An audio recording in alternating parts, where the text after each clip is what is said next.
Coming up, an unusual light pen. I play some games, and a nice surprise for owners of the Spectrum. Let's get on then.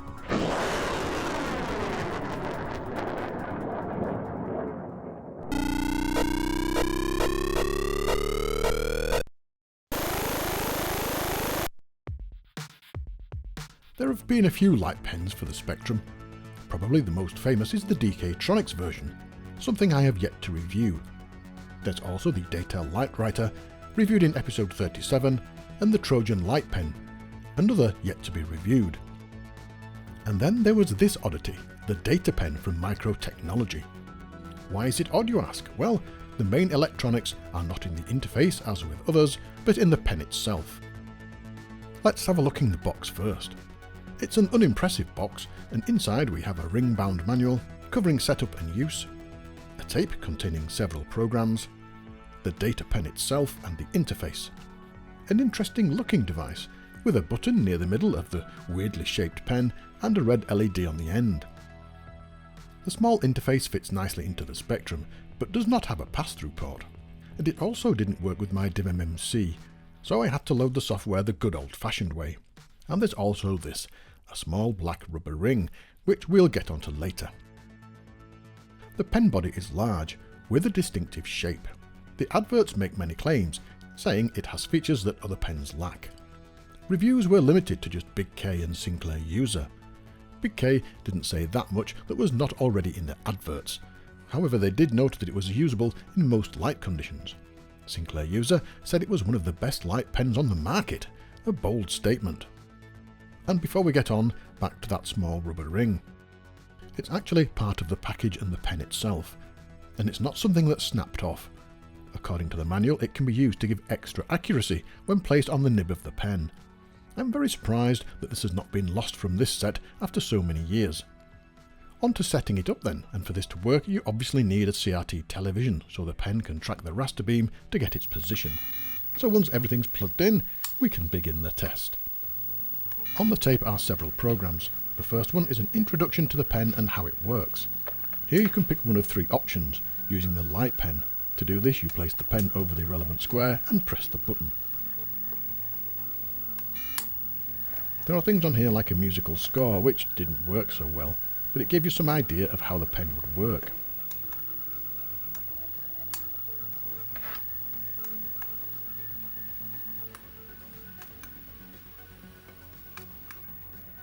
The pen gets its position when you click the button, and the Spectrum will draw a horizontal line and a vertical line in character mode, and then detect where the pen is. It's a bit slow really, and mostly written in BASIC. There is some machine code in data statements within the BASIC listing, but no standalone code. Have you spotted anything interesting yet? Well, the pen does not work like other light pens, in that the screen is not constantly flickering to detect the position. The position is gained when you click the button, so the screen stays pretty static unless it's doing that.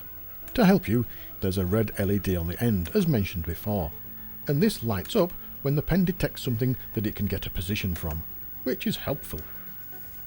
Next on the tape is a user-definable graphics creation program. Here you can pick a UDG to edit, and using the pen, click on the relevant square. As you go along, the graphic is drawn in real size to the left. It's slow, and for me, similar tools designed for the keyboard are far faster. Next on to the main drawing program then, and here you can pick character or pixel level drawing. You have the option to draw lines, boxes, circles and triangles. You place the pen on the option you want and press the button. Once detected, you go into that mode. So to draw a line or a circle or a square, you place the pen on screen and click the button. Wait for it to get its position, and then move the pen to where you want the line to end or the box to finish and click the pen again. The Spectrum will get the position again and then complete the drawing routine.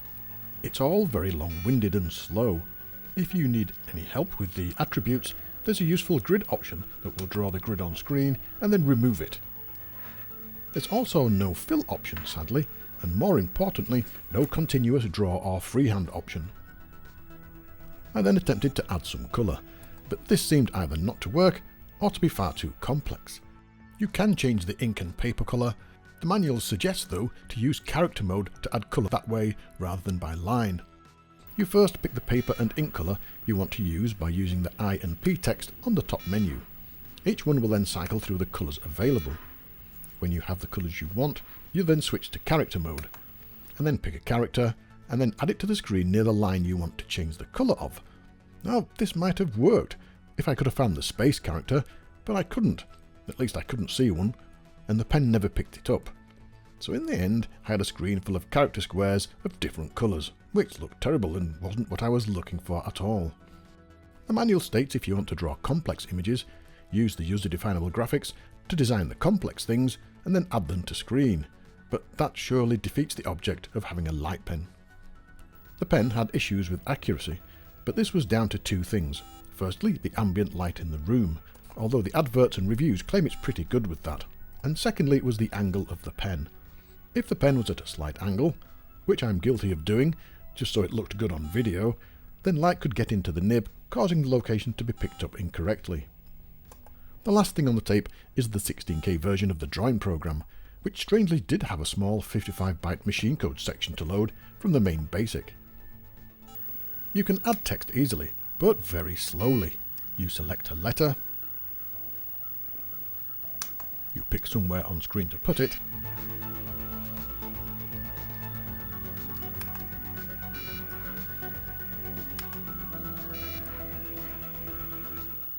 and then click.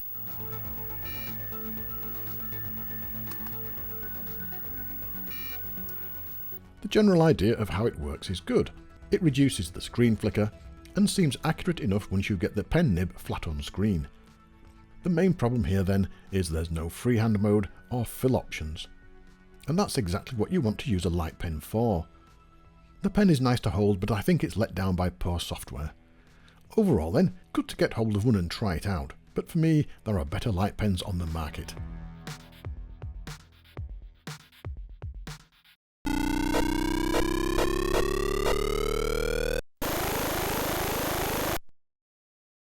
This is Boogie Blast, released by Firebird Software in 1985. With something of a Star Wars influence, the aim of the game is to pilot a ship down a corridor to destroy the base of the evil enemy, in this case the Lurgons. But you have to sit through the intro first.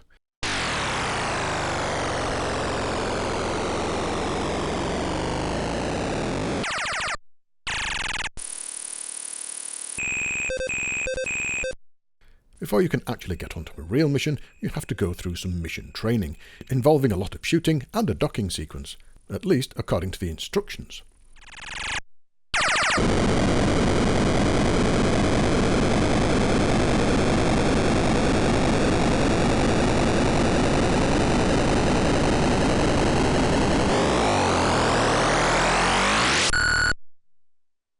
Each training mission will give you a credit rating, and only when you get the required rating can you actually begin the missions.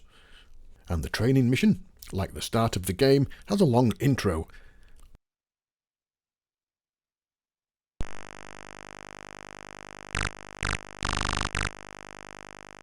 The ship's dashboard contains a lot of things: scanners, megabit jammers, and numerous status readings. It's all far too complex for a shooting game, or is there more to it than that?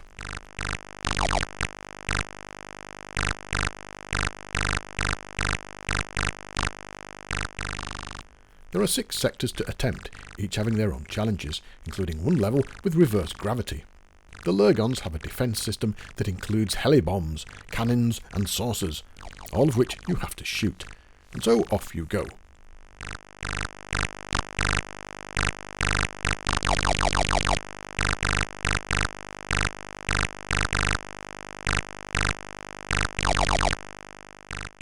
You can move in all 4 directions and have 2 action keys. The first one fires the laser, and the other is used for various things like jumping over ground-based mines, ducking, or returning to the mothership for repairs and fuel. The game uses a mix of vector graphics for the corridors and sprites for the enemy, and the movement of the corridor is quite smooth.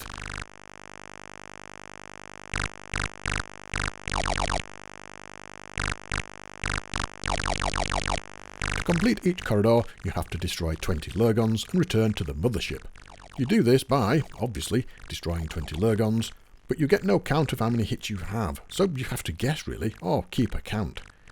But what counts for a hit? Is it a saucer, a heli bomb, or one of those robot things? Who knows?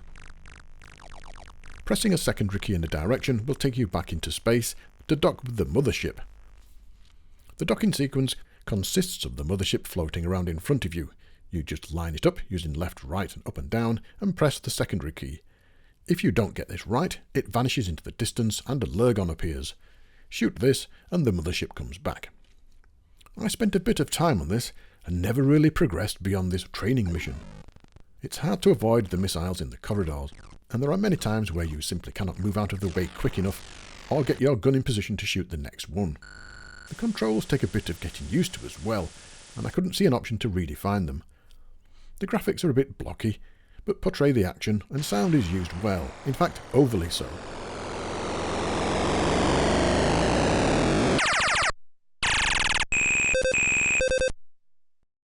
There are a lot of different sounds throughout the game, and although they are good, you soon get fed up of hearing the long launch sequence yet again. A lack of pokes made it impossible for me to get any further, but I guess they're pretty much the same, just harder. This would be good to play with a mouse though, I think. Anyway, overall, an average game, let down by the controls and difficulty.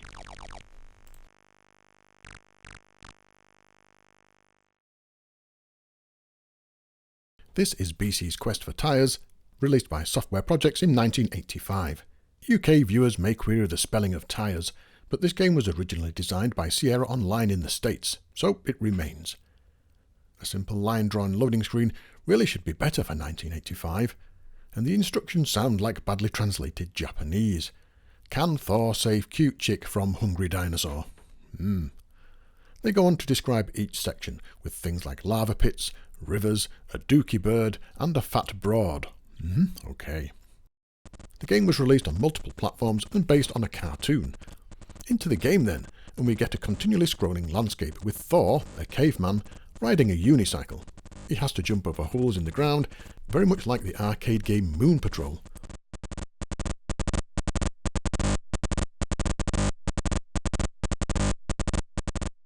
The controls throughout the game are left, right and jump, and occasionally down to duck.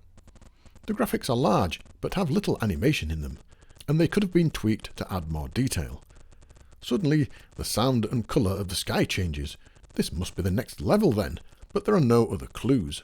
Here Thor has to duck down to avoid what look like strawberries hanging from trees. The ducking mechanism allows only single ducks, from which Thor then pops back up again after a short time, so you have to time these just right. You can press down and right to help with this.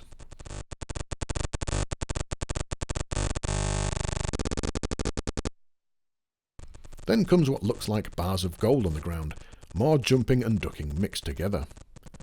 Another jolting colour and sound change, and we come to a river containing turtles. Jumping these are tricky. You have to time it so that the woman, presumably the fat broad, does not have her club lowered, or at least I think that's the idea.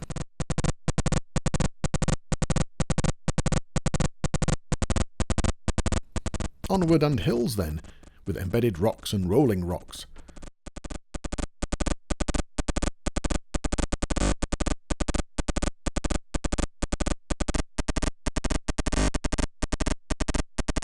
Then the dookie bird arrives, and hovers just above head height. Soon a large pit appears, and to cross over it you have to jump in the air so that the bird grabs you.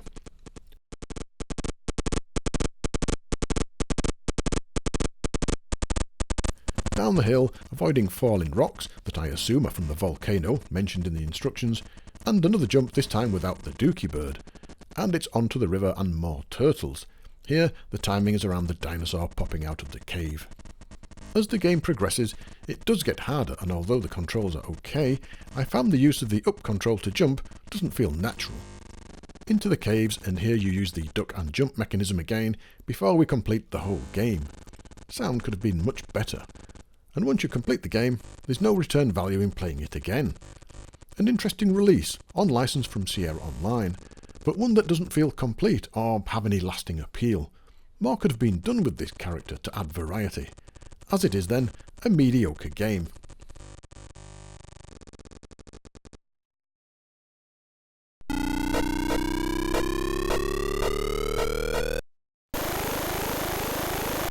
This is Escape from Exedron, released in 2024 by Pixel Software.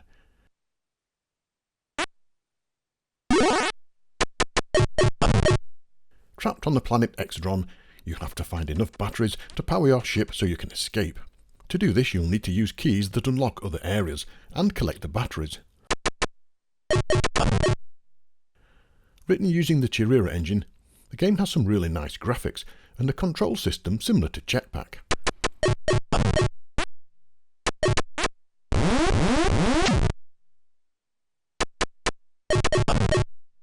Although the placement of enemies can often mean instant death when you move to another screen.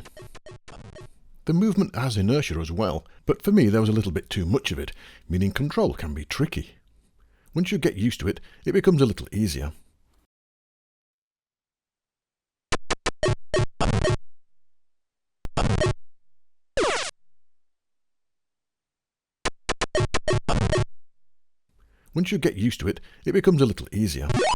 Sound is used well, and this is a game that you have to work out what to do by yourself.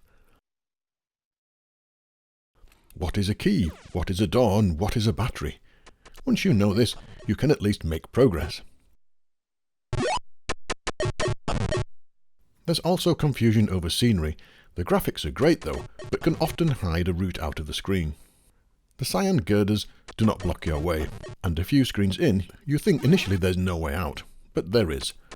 Overall, a nice looking game, with tricky movement, but worth playing definitely.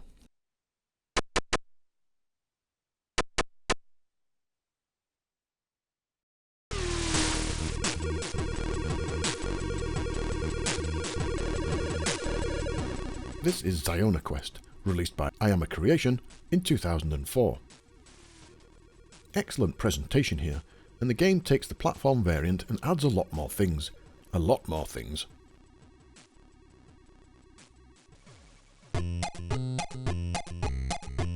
Your quest is to rescue humans and return to Earth.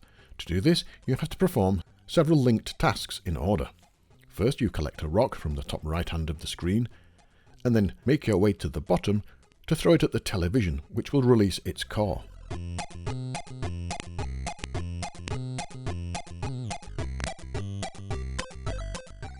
You then take the core back up to the temple at the top left, and you do this 3 times.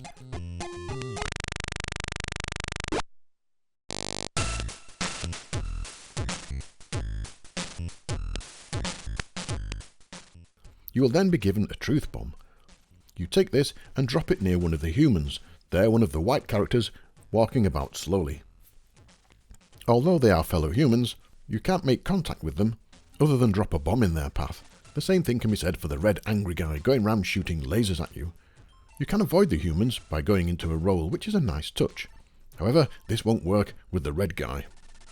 Once you take a bomb and drop it in one of the humans' paths, when they touch it, they will either turn into a weakened human or an angry human. If they are angry, you have to shoot an arrow at them to make them weak. You then have to lead them all the way back to the temple at the top left. Wow, there's a lot going on, and there are 15 levels of this, and the animation is great. There are nice tunes playing throughout the levels, and the graphics are really nice. It's a tough game to complete though, and it will take you a while, but it's definitely worth playing.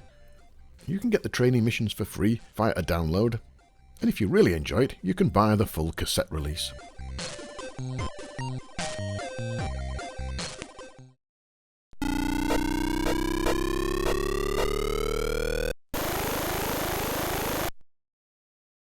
After my review of the Spectrum in the last episode, it seems this little black box has some secrets.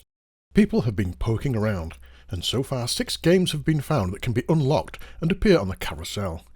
Also, Retro Games have given details about how to access Part 2 of 3 other games. That's the good news. Up until the point this episode was released, to get these secret games takes time. First, how to access Part 2 of the games as mentioned in the Retro Games website. Yes, just like the cassette counterparts, you have to play them all the way through, which will unlock Part 2, and these games are Freddy Hardest, completing that will give you part 2. Fantis, again completing that will give you part 2 of the game, and Army Moves. And those games are not easy to play, so you'll have to work to get part 2. Now onto the games that are secrets and can be unlocked. These games are Hungry Horace, Horace and the Spiders, Doomdark's Revenge, Pymania, Cybernoid, and Gilligan's Gold, or Gilligan's Gold. So let's unlock them. First, Hungry Horace. This is unlocked by playing, or at least having Horace Go Skiing running for 30 minutes. Luckily, you can just load the game and leave it on the first level, while you go do something else. After 30 minutes, go back to the carousel, and you'll hear a ping sound. And Hungry Horace is now available to play. Now if you play this game for 30 minutes, it will unlock Horace and the Spiders. Again, you can leave it running without sound, obviously, on the demo level, and when you go back to the carousel, you hear the sound again and it will appear. So that takes 1 hour to get 2 of the secret games. Now a few quicker tricks. If you load Manic Miner and go to the first level, and then type in the old level cheat code, which is 6031769. If it's worked, a small boot will appear next to Miner Willy in the bottom left. This is the old cheat that allows you to go to other levels by holding down various keys. However, if you now go back to the carousel, you will find Cybernoid has been unlocked.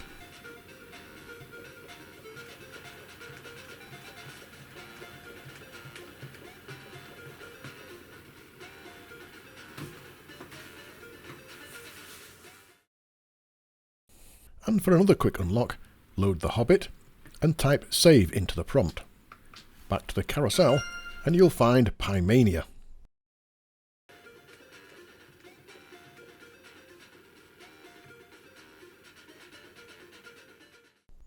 And now, the final 30-minute unlock, this time to get Gilligan's Gold.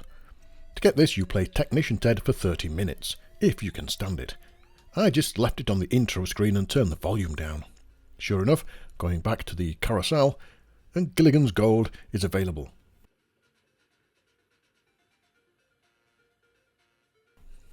And now for the longest wait, and this is to get Doomdark's Revenge. To do it, you have to play Lords of Midnight for over 1 hour, or as mentioned before, just load it and leave it. Of course, if you can't be bothered with all this, you can just put the games on USB stick, but you won't get them on the carousel unless you go through this process. After 1 hour, go back to the carousel and you'll find Doomdark's Revenge.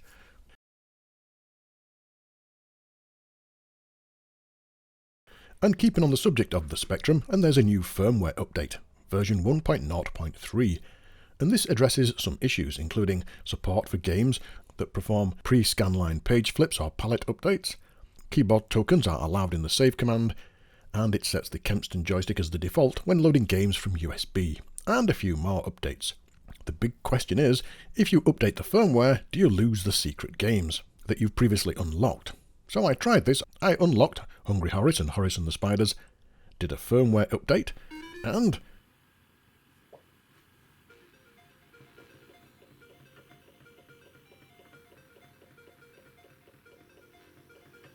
the games are still there, so that's good, and a bit of a relief. At this point I also tested Aquaplane. If you remember, I was having trouble with the border aligning up. And now with the new firmware, and making use of some of the comments that were sent, I set the machine to 48K mode and tried the game again, and the split border effect works fine. Brilliant! Now I'm not sure if it was the firmware fix that did this, or me messing about with the settings. Either way, I'm happy. And just one last word. People have played all of the games for over 1 hour with no further unlocks, just to save yourself a bit of time. Who knows what else might be discovered.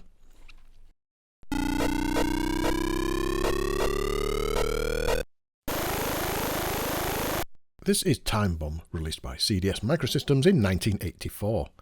The game is based on the arcade game Checkman from 1982.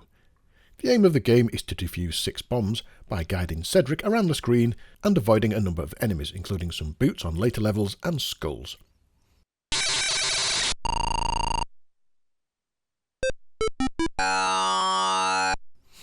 Each level has a time limit, in that each bomb takes a certain amount of time to count down before it explodes.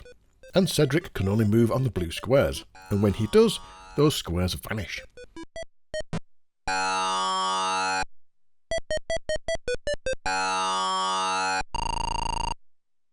You can collect extra points by getting the flags, but keep an eye on those bomb timers.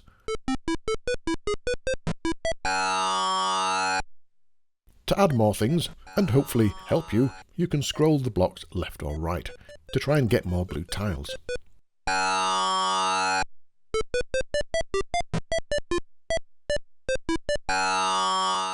Another trick is that you can wrap around the screen in all directions. Very useful.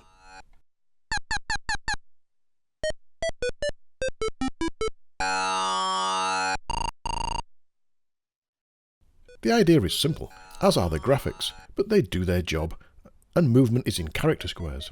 Each move triggers a note of a song, which is a nice touch.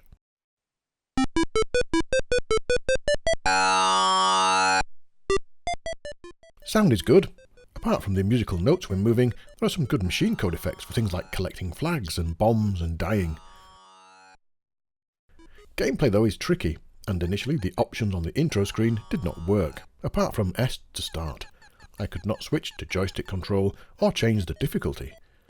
I found that enabling the Kempston option in the emulator allowed me to select it in the game then, but the levels still would not change. Like the arcade, if you run out of blue squares, you can scroll using the keys, but somehow it never seemed to work properly for me. However, using the joystick made it much easier. You do this by holding down the fire button and then going left or right.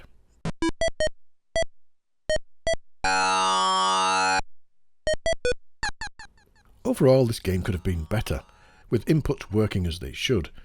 It's playable, but the initial difficulty makes it hard to collect all of the bombs in the time limit. Worth a play though.